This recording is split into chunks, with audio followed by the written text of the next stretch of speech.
नाज़रीन, पिथोरो में कश्मीरी भाइरनि सां एके जे इज़हार तौर टाउन कमेटी ऑफिस खां प्रेस क्लब ताईं रैली कढी वई। उन हवाले सां ॾिसूं था ग़ुलाम कादिर आरेसर जी हीअ रिपोर्ट।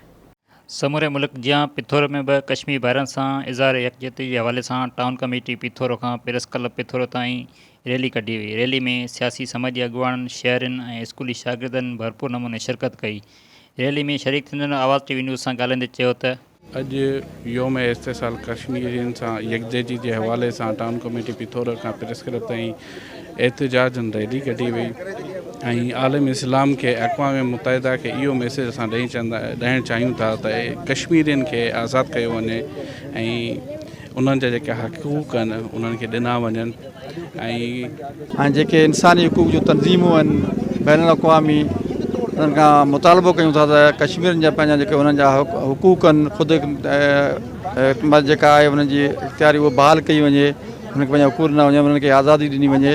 ऐं असीं इंशाअल्लाह पाकिस्तान जी अवाम कश्मीर सां गॾु अॻे बि हुआसीं, हाणे बि रहंदासीं ऐं असीं उन्हनि जी हर मुआशी ऐं उन्हनि जी समाजी हर जेका आहे उहा मदद कंदा रहंदासीं। इंडिया 370 आर्टिकल ते कश्मीर के ॾिनल जेको उनजा हक़ूक़ हुआ उहो ज़ब्त करे छॾिया, ख़तमु करे छॾिया। मगर उनमें बैनुल अक़वामी दुनिया में ॾाढो प्रेशर आयो। चाइना, तुर्की ऐं मलेशिया जा शुक्रगुज़ार आहियूं जिन असांजे पाकिस्तान जे विज़न जी हिमायत कई, ताईद कई। मगर कुछ इस्लामी मुल्क असांजे विज़न जी ताईद न करे सघिया। असीं उन्हनि खां बि अपील कयूं था कि असांजे विज़न जी ताईद कनि, हिमायत कनि।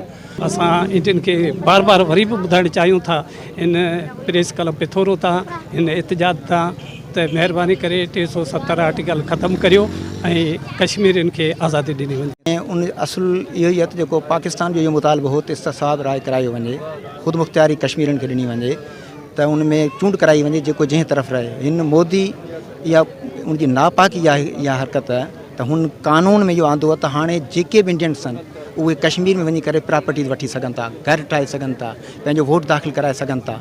त जीअं जेको पाकिस्तान मुतालबो कयो हो त उन में चूंड कराई वञे जेको जंहिं तरफ़ अक्सरियत वञे। त हीअ चाहे थो त जेका अक्सरियत आहे 99% कश्मीर जे अंदरि मुस्लिम्स आहिनि, हू चाहिनि था त इन अक्सरियत खे कीअं ख़तमु कजे।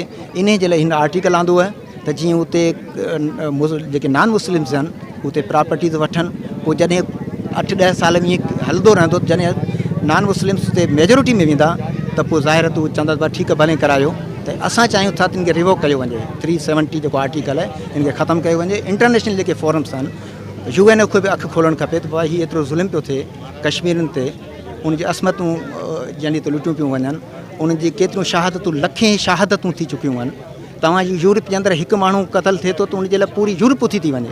हिते छा मुसलमाननि जो खून छा एतिरो माना सस्तो आहे जो तव्हां ईअं वायो पिया। त अॼु इहो ई असांजो मुतालबो आहे त इनखे ख़तमु कयो वञे। इहो जेको रिवोक जेको 370 आर्टिकल खे ख़तमु कयो वञे ऐं इंटरनेशनल जेके फोरम्स आहिनि उहे इनखे कश्मीरियुनि खे आज़ादी ॾियण जे लाइ उहे सहकार कनि। कैमरामैन असद अली सुमरो सां गॾु ग़ुलाम कादिर आरेसर, आवाज़ टीवी न्यूज़ पिथोरो।